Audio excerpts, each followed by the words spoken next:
우리 고린도전서 15장 묵상하고 있고요. 아마 다음 주까지 쭉 계속 되어질 텐데요. 몸의 부활에 대한 내용, 사실 부활을 믿느냐 안 믿느냐, 대속의 죽음을 믿느냐 안 믿느냐도 정말 우리에게 직결되어집니다. 우리의 모든 슬픔들, 근심들은 결국 죄와 관련이 있습니다. 내 힘으로 여러분 무지해서 죄를 부정하는 것도, 그래서 죄를 생각하지 않고 사는 것이 행복한 것도 아니고요. 그러나 죄를 인지하게 되어서 내 몸부림으로 해결하려고 한다고 되는 것이 아닙니다. 대속의 진리, 나를 대신하여서 죽으신 예수 그리스도를 진실로 받아들일 때 죄에서 자유함이 있고요. 우리의 삶이 변화되어집니다. 그러나 또 한 가지, 대신하신 부활의 역사를 믿느냐 안 믿느냐는요, 우리가 살아있는 이 삶을 어떻게 살아내느냐에 직결되어져 있습니다. 몸의 부활을 믿느냐 안 믿느냐가 우리의 현재의 삶에 여러분 사실은 우리에게는 계속 선택이 있는데요. 몸의 부활을 진실로 믿는 사람이 선택하는 것과 몸의 부활을 믿지 않는 사람이 선택하는 것 차이가 날 수밖에 없습니다. 영혼을 믿는 사람은 영원히 같이 있는 것을 선택하지만, 이론상으로는 말하지만 실제로 믿지 않으면요, 결국 표피적인 것밖에 선택하지 못하고요. 그러면 눈에 보이는 거, 육신적인 거, 찰나적인 것만 자꾸 선택하게 되는 것입니다. 자, 몸의 부활에 대한 내용들 이어서 오늘 내일 GT 본문에서도 이야기합니다. 고린도전서 15장 20절부터 내용입니다. 20절 같이 읽고 시작하겠습니다. 시작. 그러나 이제 그리스도께서 죽은 자 가운데서 다시 살아나사 잠자는 자들의 첫 열매가 되셨도다. 자, 예수님의 부활이 왜 중요하냐고 하면 한번 따라하겠습니다. 첫 열매가 되셨도다. 첫 열매라는 말은 가끔, 요즘은 그런 일이 잘 없지만 옛날에는 TV에 항상 나오는 게 있었습니다. 가을철 되면 요즘 그 핫한 뷰가 그 논뷰라면서요. 황금들녘에서 사진 찍는 그게 엄청 핫한 뷰래요. 근데 벼가 익어서 처음 이렇게 그 추수를 하면 뉴스에 나왔어요. 오늘 어느 지역에서 우리나라 2000 몇 년도 첫 추수를 했습니다. 이렇게 나올 정도에서. 근데 첫 추수를 했다는 말은 무슨 뜻입니까? 이제 우리나라 농사는 끝났구나, 이제 할 게 없구나가 아니라 이때부터 막 시작된다는 거잖아요. 예수님의 부활이 왜 의미가 있냐고 하면, 그분의 부활은 일과적인 것이 아니라 첫 열매여서 그 이후로 우리 모두에게도 육체의 부활이 있을 것을 보여주기 때문에, 우리에게 분명한 부활의 소망을 주는 것이기 때문에 중요하다라고 이야기하고 있습니다. 부활의 그날 우리는 몸이 부활할 것이고요. 우리는 하나님의 사랑스러운 자녀가 되어서 예수님과 함께 하나님 앞에 서게 될 것입니다. 그래서 예수님의 이름 중에서 그의 유일성을 이야기할 때는 독생자라고 하지만, 우리가 예수님처럼 부활해서 하나님 아버지 앞에 서게 될 것을 알려주기 위해서는요, 예수님의 호칭을 한번 따라하겠습니다. 맏아들. 맏아들이란 말은 무엇입니까? 동생이 있단 말입니까? 없단 말입니까? 있다는 말이잖아요. 그래서 우리가 예수님과의 동생이 되어서 예수님처럼 부활의 열매가 되어서 하나님 아버지 앞에 서게 될 것이다, 이런 말씀입니다. 자, 21절 한번 보도록 하겠습니다. 같이 한번 읽도록 하겠습니다. 21절 22절입니다. 같이 읽겠습니다. 시작. 사망이 한 사람으로 말미암았으니 죽은 자의 부활도 한 사람으로 말미암는도다. 22절이요. 아담 안에서 모든 사람이 죽은 것 같이 그리스도 안에서 모든 사람이 삶을 얻으리라. 자, 여러분, 이 예수님의 부활의 첫 열매가 되는 것에 대해서 이제 설명을 하는데요. 사실 21절에 본 바대로 한 사람 때문에 죽음이 임한 것이다라고 이야기하고 있습니다. 죽음은 하나님께서 원래 계획하신 프로그램이 아니라, 자연스러운 운명이 아니라, 한 사람 아담의 죄의 결과로 말미암은 가장 부자연스러운 형벌이지 자연스러운 것이 아닙니다. 그러니까 여러분, 죽음에 초연해지자 하는데, 그게 초연해지는 게 잘하는 게 아닙니다. 너에게 지금 어떤 질병이 들어와서 아픈데 아픔에 초연해지자, 그러면 안 되는 겁니다. 죽음은 부자연스러운 것이고요. 죽음이 발생한 것, 죽음의 순간은 한순간이지만 죽어가는 과정, 다시 말하면 죽어가는 과정이 무엇입니까? 산 것과 죽은 것에는 분명한 차이가 있습니다. 1초 차이지만 죽은 사람과 산 사람은 확연히 차이가 있습니다. 산 사람은 그래도 온기가 있는데 죽은 사람은 온기가 없고요. 산 사람에는 빛이 있는데 죽은 사람은 색깔이 어둡습니다. 산 사람은 부드럽지만 죽은 사람은 딱딱합니다. 산 사람에게서는 그래도 악취가 나지는 않지만 죽은 사람에게는 그때부터 심한 악취가 납니다. 우리가 죽어가고 있다는 것이요, 이런 과정들이 되는 것입니다. 딱딱해지는, 자꾸 마음이 딱딱해져 가고요, 자꾸 마음이요, 삶에서의 빛을 잃어가게 되고요, 자꾸 냉랭해져 가고요, 그리고 자꾸 냄새 나는 것은 죽어가는 과정입니다. 이거는 초연할 문제가 아니라 심각한 문제로 알아야 됩니다. 죄의 결과이기 때문에 그렇습니다. 그런데 여러분, 이것이 아담, 인류의 대표성을 띤 아담에게 죄가 있음으로 말미암아 왔고, 그 죄가 우리에게 유전되는 것처럼 이 죽음도 우리에게 유전된다는 것입니다. 인간은 전부 다 아담이 지었던 그 죄의 원죄를 가지고 있죠. 원죄는 목에 걸려있는 이게 문제가 아니라 우리 안에 스스로 하나님 되려고 했던 거. 그러니까 우리 안에 내가 하나님 되려고 한 게 원죄입니다. 이기심이죠. 자, 이기주의죠. 이게 원죄입니다. 그래서 죽음이 모두에게 와 있는데요, 부활도 대표 대신 한 사람으로 말미암아 우리에게 임한다, 이렇게 이야기하고 있습니다. 그 한 사람이 누굽니까? 22절에서 보는 바대로, 마지막 22절에서 보는 바대로 그 그리스도, 다시 말하면 마지막 아담, 이 한 사람으로 말미암아, 한번 따라하겠습니다. 모든 사람이 삶을 얻으리라. 시제가 이제 미래로 돼 있는데요, 이 한 분 예수 그리스도로 말미암아, 대표 대신 예수 그리스도로 말미암아 생명을 얻게 된다, 부활하게 된다라고 이야기하고 있는데요, 왜 예수님이 대표이십니까? 예수님은 자기의 이름을 계속 스스로 호칭할 때 인자라고 했습니다. 사람의 아들이라는 뜻이죠.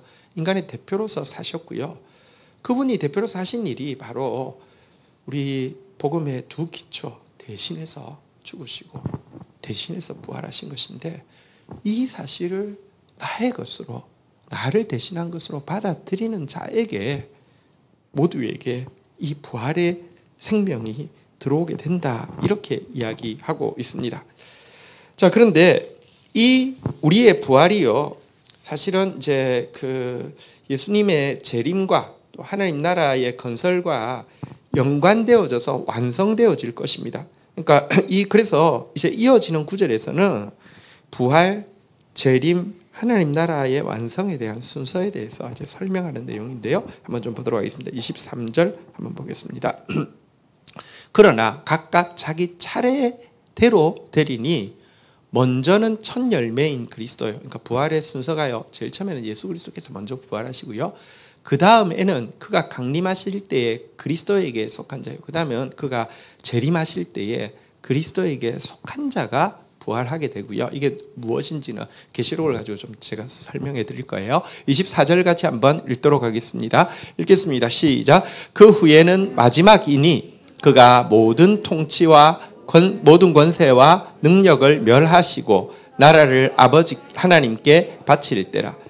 그리스도의 재림, 그리스도가 부활하시고 그리스도가 재림하시고 나서 그리스도에게 속한 자들이 먼저 부활하고, 그 후에 이제 최후의 종말이 올 것인데, 다시 말하면 그 후에 모든 통치와 권세와 능력, 그러니까 이 세상을 다스리고 있는 사탄의 권세들이 멸하게 될 것인데, 그리고 나면 예수님께서 나라를 아버지께 바치게 된다라고 이야기를 하고 있는 내용입니다. 사실은 이것은 한 구절에 다 설명했지만 굉장히 많은 내용을 담고 있어서 이게 구체적으로 무엇인지는 이제 요한계시록에서 좀 자세히 다루고 있는데요, 일단 이때에 대한 이 24절을 한 번 더 부연하면서 조금 더 클로즈업해서 설명하는 구절이 25절이어서요. 25절, 26절 먼저 또 교독하겠습니다. 그가 모든 원수를 그 발 아래 둘 때까지 반드시 왕노릇 하시리니, 26절을 읽겠습니다. 26절 시작. 맨 나중에 멸망받을 원수는 사망이니라. 25절 한번 보십시오. 그날 모든 원수, 그러니까 위에 나온 이 통치, 권세, 능력, 이 모든 사단에 속한 원수들을 그의 발 아래에 둘 때까지, 그러니까 자기 발 아래 둘 때까지 왕노릇 하실 것이다. 재림하신 예수님께서 왕노릇 하실 것이다. 이렇게 지금 설명하고 있는 구절이고요. 그리고 나서는 맨 마지막에 이제 이 모든 통치, 권세, 능력 멸하시고 나서 마지막으로 없어질 원수가 사망이다. 이렇게 설명하는 것인데 이게 이제 구체적으로 무엇인지 조금만 좀 설명을 드리도록 하겠습니다. 자, 우리 요한계시록 20장 이 부분에 대한 이제 구체적인 설명이 나와서 좀 보겠습니다. 20장 1절 2절 먼저 기도하겠습니다. 또 내가 봄에 천사가 무저갱의 열쇠와 큰 사설을 그의 손에 가지고 하늘로부터 내려와서 2절 읽겠습니다. 시작. 용을 잡으니 곧 옛뱀이요 마귀요 사탄이라 잡아서 1000년 동안 결박하여. 자, 1000년이라는 단어가 나왔습니다. 이 1000년은 뭘 이야기하냐면 예수님의 초림으로부터 재림의 시기까지를 이야기합니다. 예수님이 이 땅에 초림하심으로 말미암아 용, 옛뱀, 마귀, 사탄은요 잡혀서 무저갱에 결박되어 있다라고 이야기합니다. 예수님의 사역으로 말미암아 사탄의 머리가 깨어졌고요. 사실은 할 수 있는 일이 굉장히 제한되어서 이 무저갱에 갇혀 있는 상태가 되었다라고 이야기하고 있습니다. 자, 그런데요 3절 한번 볼까요? 3절 같이 한번 읽도록 하겠습니다. 읽겠습니다. 시작. 무저갱에 던져 넣어 잠그고 그 위에 봉인하여 1000년이 다하도록 다시는 만국을 미혹하지 못하게 하였는데 그 후에는 반드시 잠깐 노일이라. 자, 그런데 이 예수님의 초림 이후로 사단의 힘은 확 빠졌습니다. 물론 보십시오. 교도소에 들어가는 순간부터는 그냥 냉동인간처럼 아무것도 안 합니까? 아니요. 교도소 안에도 사회가 있습니다. 교도소 안에서 누가 제일 힘셉니까? 살인범이 제일 힘세니까 사형수가 제일 힘세죠. 악하면 악할수록 더 막 권세를 가지고 좌지우지합니다. 이 세상은요 다 교도소에 들어가 있는 죄수와 같습니다.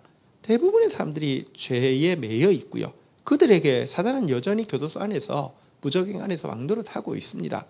크리스찬들도 여러분들 예수 그리스도의 대속의 죽음을 믿고 내가 입으로 고백하고 내가 경험하면서 점점 이 영향에서 벗어날 뿐이지 이 영향을 직접 혹은 간접적으로 받고 있습니다. 그런데 대속을 믿는 만큼 사단은 아무것도 할 수 없습니다. 사단은 결박되어서 우리한테 위협도 할 수 있고 거짓말도 할 수 있지만 실질적으로는 아무것도 하지 못합니다. 지는 교도소에 갇혀 있는 것이고 나는 그리스도 안에 있기 때문에 상관이 없습니다. 그런데 어쨌든 1000년 동안은 갇혀 있다가 그 후에 반드시 잠깐 놓일 때가 있을 것이다 라고 이야기를 하고 있습니다. 이게 중요합니다. 사단이 이 마지막 하나님 나라가 임하는 과정에서요 한번 사단이 교도소에서 나와서 제 마음대로 활기칠 때가 있을 것이다 라고 이야기합니다.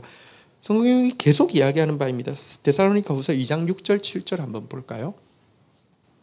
데살로니가 후서 2장 6절 7절 여기 보면 너희는 지금 그로 하여금 사단으로 하여금 그의 때에 나타나게 하려 하여 그러니까 하나님이 허용하는 마지막 때 잠시 나타나게 하려 하여 막는 것이 있는 것을 아나니 사단이 지금 설치고 싶어도 못 설치도록 딱 잠그고 있는 것이 있다는 것입니다. 근데 27절에 보면요 불법의 비밀이 이미 활동하였으나 지금은 그것을 막는 자가 있어 그 중에 옮겨질 때까지 하리라. 사단은 지금도 일하고 있지만 딱 뭐가 가로막혀 있습니다. 지 맘대로 완전히 할 수는 없습니다. 이 세상을 한번 보십시오. 사단이 활개친다는 것도 맞습니다. 거대한 교도소가 돼 있고 인간들이 다 죄인이기 때문입니다. 그런데도 할 수 있는 게 마음대로 할 수는 없습니다. 죄수 사형수가 교도소에서 왕이지만 사형수가 그렇다고 마음대로 합니까? 아니요. 교도관이 있어서 마음대로는 못합니다. 근데 가끔 뉴스에 보면 이제 교도소에서 폭동이 일어나가지고 만약에 다 풀려 나왔다고 치십시다. 그때는 다르잖아요. 근데 지금까지는 사단이 일을 하면서도 막는 것이 있어서 막혀 있는데 8절 한번 읽어볼까요? 같이 한번 읽도록 하겠습니다. 시작. 그때에 불법한 자가 나타나리니 주 예수께서 그의 기운으로 그를 죽이시고 강림하여 나타나심으로 배하십니다. 근데 그때 하나님의 허락하신 때가 되면 이 막힌 것이 풀리고요. 지가 나와서 나타난다는 것은 나와서 설칠 때가 있을 것이라는 것입니다. 그때가 있을 것입니다. 근데 물론 그 두려워할 필요는 하나도 없습니다. 그때는 지가 나오는 날은 지가 완전히 죽는 날입니다. 주 예수께서 그의 입의 기운으로 그를 죽이시고 강림하여 나타나심으로 패하시려 끝장이긴 한데 마지막 순간에 사단이요 막는 것을 완전히 다 없애버리고 설치고 활대화할 때가 있다는 것입니다. 이 막는 것은 무엇일까요? 인간들이 보면요 하나님 믿지 않지만 인간 사회에는 법이라는 것도 있고요 양심이라는 것도 있어서 법을 어기면요 웬만한 사람들은 기분이 별로 안 좋고요 양심에 위배돼도 웬만한 사람들은 찔림이 있습니다. 이게 눈에 보이지 않지만 이렇게 이기주의적인 세상이고 물질주의적인 세상이지만 전부 도덕질하지 않는 이유가 전부 간음하지 않는 이유가 이것이 지금은 활동하고 있기 때문입니다. 그런데 어느 순간 이것도 완전히 없어지게 될 것이고요 사단은 완전히 제 마음대로 활동하게 될 것입니다. 그런데 마지막 때가 오면 올수록 이게 점점 가까워지는 모습을 우리가 보게 됩니다. 우리 사회도요 계속 개선되어질 것이다. 점점 선진국이 될 것이고 점점 더 합리적이 되고 점점 더 이성적이 되고 점점 더 좋아질 것이라는 믿음이 있었습니다. 근데 현실을 보면 완전히 거꾸로 가는데 이렇게 빨리 거꾸로 갈 수 있나 싶을 정도로 망가지는 모습을 보십시오. 근데 마지막 때가 되면 온 세상이 그렇게 되다가 어느 순간 아예 양심도 뭐 이성도 도덕도 윤리도 뭐 법도 하나도 통하지 않는 무법 세상이 오게 될 것이다라고 이야기하는데요. 자 이제 아까 읽었던 요한계시록 조금 더 이어서 설명하도록 하겠습니다. 요한계시록 20장 3절 우리가 아까 지금 설명하고 있었습니다. 잠시 반드시 놓이게 된다고 했던 요한계시록 20장 3절. 자, 이 놓이게 되었을 때요. 4절부터 한번 보겠습니다. 또 내가 보좌들을 보니 거기에 앉은 자가 있어 심판하는 권세를 받았더라. 풀리면 죽는 날이거든요. 그리스도께서 이제 나타나실 날이거든요. 또 내가 보니 예수를 증언함과 하나님의 말씀 때문에 목배임 당한 자들의 영혼과 또 짐승과 그의 우상에게 경배하지 아니하고 그들의 이마와 손에 그의 표를 받지 아니하는 자들이 살아서 그리스도와 함께 그리스도와 더불어 1000년 동안 왕노릇하리니. 자, 그때 사단이 역사할 때 그리스도께서요 보좌에 앉으시고 순교당한 자들 또 혹은 살아있지만 진짜 산 순교자로서 살았던 자들이 주와 함께 더불어 1000년 동안 왕노릇할 것이다 이렇게 이야기하고 있는데요. 5절 한번 보겠습니다. 5절 그 나머지 죽은 자들은 그 1000년이 차기까지는 살지 못하더라. 그러니까 다 부활하는 게 아니라 순교자와 정말 순교자의 삶을 산 사람만 부활하게 된다. 이게 첫째 부활이다라고 되어 있고요. 6절 보십시오. 이 첫째 부활에 참여하는 자는 복이 있고 거룩하도다. 둘째 사망이 그들을 다스릴 권세가 없고 도리어 그들이 하나님과 그리스도의 제사장이 되어 1000년 동안 그리스도와 더불어 왕노릇하리라. 이 첫째 부활에 참여한 사람은 다시 죽지 않고요 1000년 동안 그리스도와 더불어서 왕노릇한다라고 되어 있습니다. 모든 신자들이 다 부활하는 거 아니고 순교자 혹은 순교자의 삶을 산 사람들이 부활해서 주와 함께 1000년 동안 다스린다고 했는데 이게 지금 오늘 아까 설명했던 그 설명인데 조금 이제 이어서 좀 말씀을 드릴게요. 1000년 동안 왕노릇한다 그랬는데요. 이게 무슨 말이냐고 하면 1000년 왕국을 이야기하는 것인데요. 1000년 왕국이라는 걸 들어보긴 들어보셨죠. 그리고 혹시 전천년설, 후천년설, 무천년설 이런 거 들어보셨습니까? 좀 복잡하죠. 근데 간단하게 설명을 드리면, 그러니까 이 우리 인류의 역사에 뭐랄까요? 천년왕국이라고 불릴 만한 황금 시기가 있을 것이냐 없을 것이냐에 따라서 무천년왕국설과 그 천년왕국이 있다고 믿는 이 설이 나뉘고요.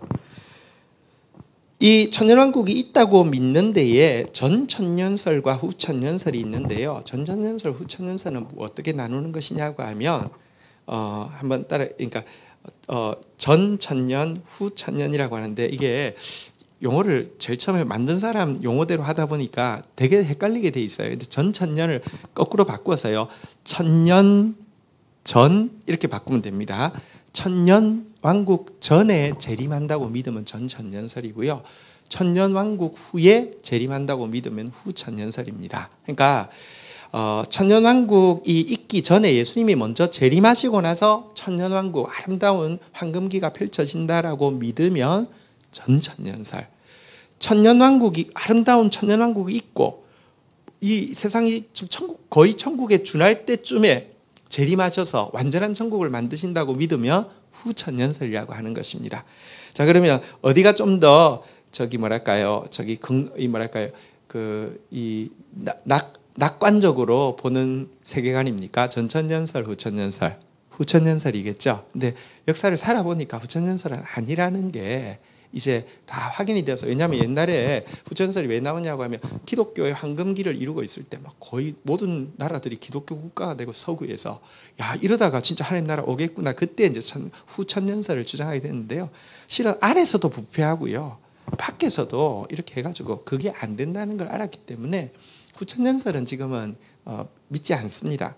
그러니까 천년왕국은 하나의 상징이고 예수를 믿는 사람들이 주 안에서 누리는 행복을, 하나님 나라 오기 전에 누리는 행복을 의미한다라고 믿는 표현이 무천년설이고요. 그게 아니고 하나님 천년왕국 전에 예수님이 재림하고 나서 천년왕국이 있고 천년왕국 이후에 완전한 하나님 나라가 도래한다고 믿는 천년설이 있는데, 이 두 가지는 다 교회에서 받아들이는 이론입니다. 그런데 그 중에서 하나 이단적인 요소가 있는데요. 전천년설, 이 역사 안에, 그러니까 천년왕국이 실제 존재한다, 예수님 재림 이후에 존재할 것이다 라고 믿지만, 여기 안에 기독교가 받아들이지 않는 이단적인 사상은요, 세대주의적 전천년설은 기독교가 받아들이지 않습니다. 역사주의적 전천년설은 기독교가 받아들이는 이론이고요. 세대주의적 전천년설은 받아들이지 않습니다. 무슨 차이냐고 하면, 어렵죠, 그죠? 일단 이 천년왕국에서 주와 함께 더불어 왕노릇하는 자, 이 천년왕국의 주인공이 그리스도와 함께 순교하고 그리스도를 위해서 순교자의 삶을 산 참된 그리스도인으로 보는 것을 역사주의적 전천년설이라고 하고요. 세대주의 전천년설이란 말은 뭐냐고 하면, 이 천년왕국의 주인공이 유대인이 될 것이다.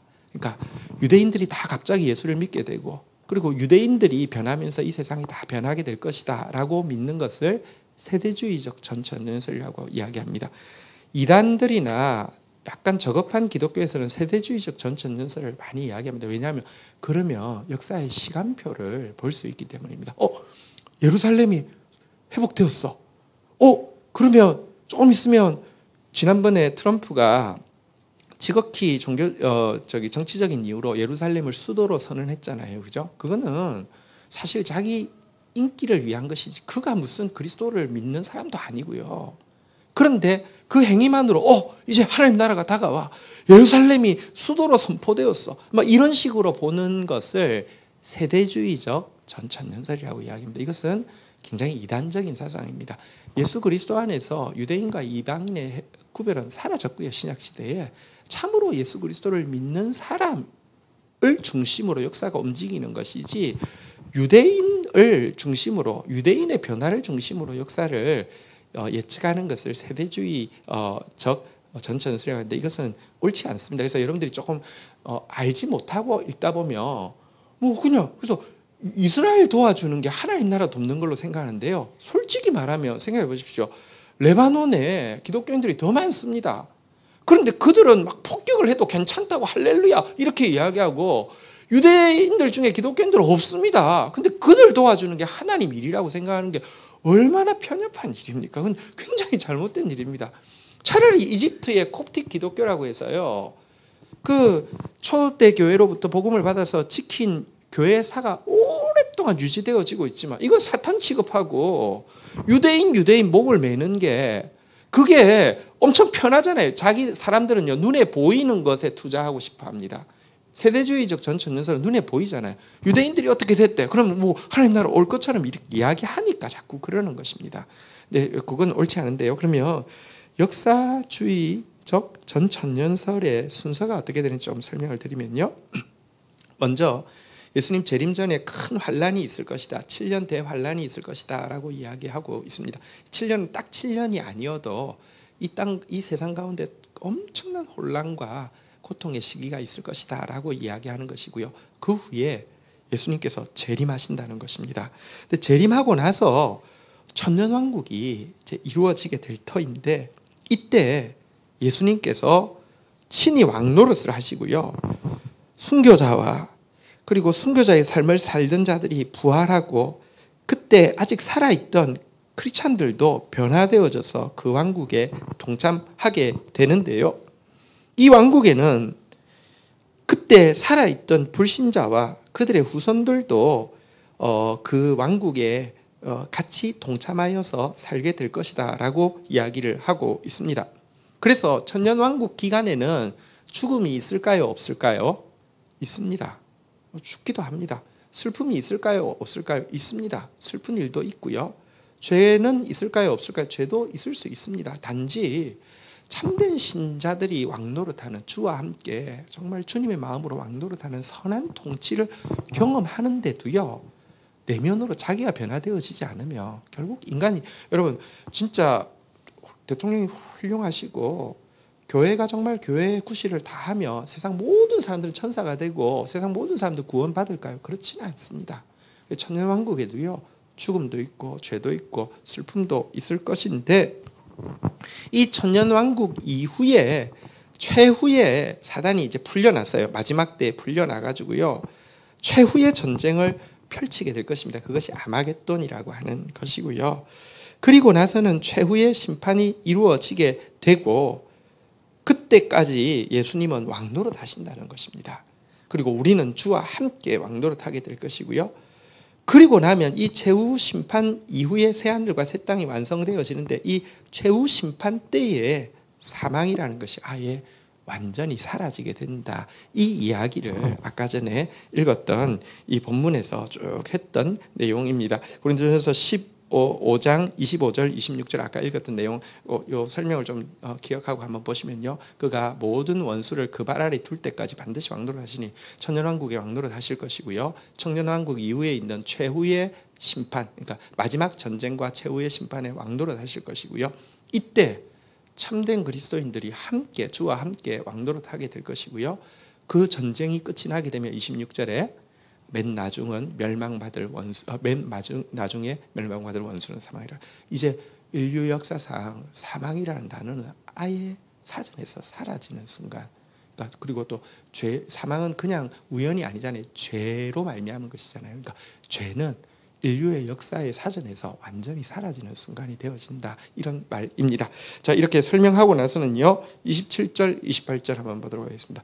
만물을 그의 발 아래에 두셨다 하셨으니, 만물을 아래에 둔다 말씀하실 때에 만물을 그의 아래에 두시니가 그 중에 들지 아니한 것이 분명하도다. 예수님이 만물을 발 아래에 두신다, 이렇게 이야기합니다. 그러면 예수님은 만물에 속한 자입니까? 만물에 속하지 않은 자입니까? 만물에 속하지 않은 자다, 지금 그 이야기를 하는 것이죠. 그런데 만물 위에 만물을 다스리시는 하나님이신 예수님께서요, 28절 마지막 절입니다. 같이 읽겠습니다. 시작. 만물을 그에게 복종하게 하실 그때에 아들 자신도 그때에 만물을 자기에게 복종하게 하신 이에게 복종하게 되리니, 이는 하나님이 만유의 주로서 만유 안에 계시려 하심이라.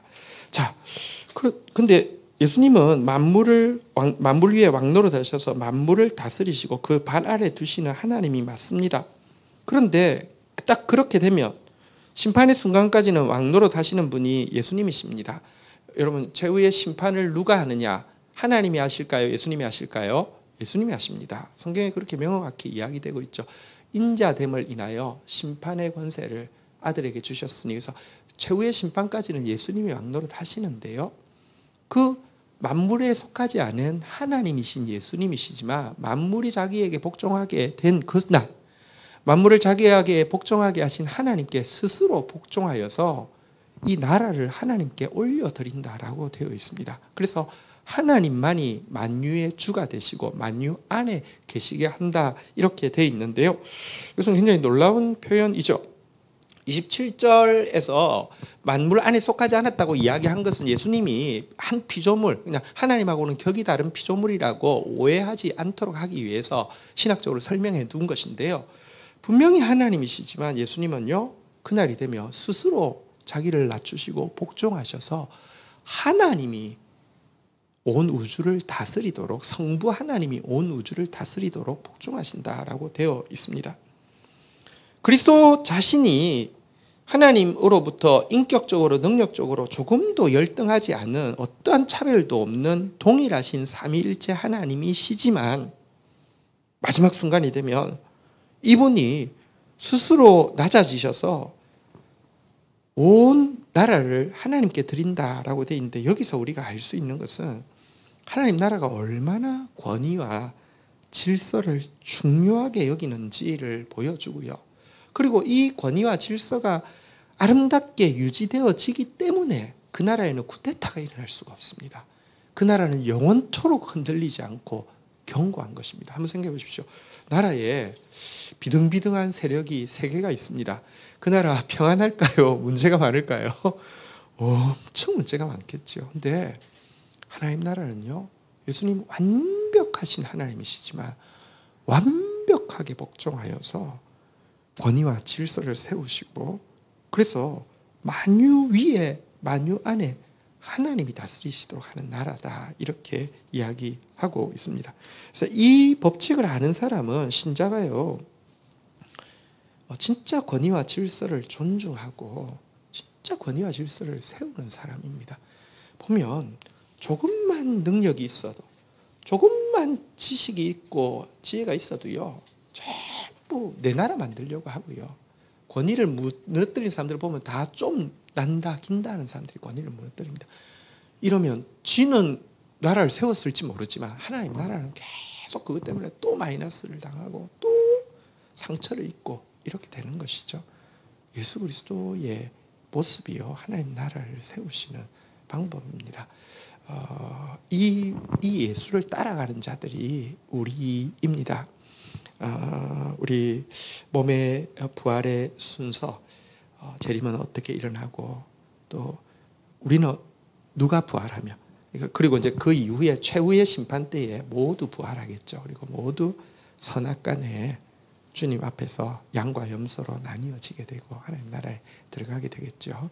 그리고 이 사실을 알진데 우리가 이 땅을 살아갈 때 순교자로서 혹은 살아있는 순교자로서 살아가는 것이 얼마나 또 중요한 삶인지, 그날에는 분명히 바울은 혹은 베드로는 그 첫 번째 부활 때 같이 부활하여서 주와 함께 다스리겠죠. 그리고 그때 예를 들면 정말 놀랍게도 제가 그 첫 부활에 참여할 수 있어서 함께 한다고 하면 너무 좋겠고, 혹은 그때 제가 살아있어서 그 통치 안에 들어간다고 하면 저는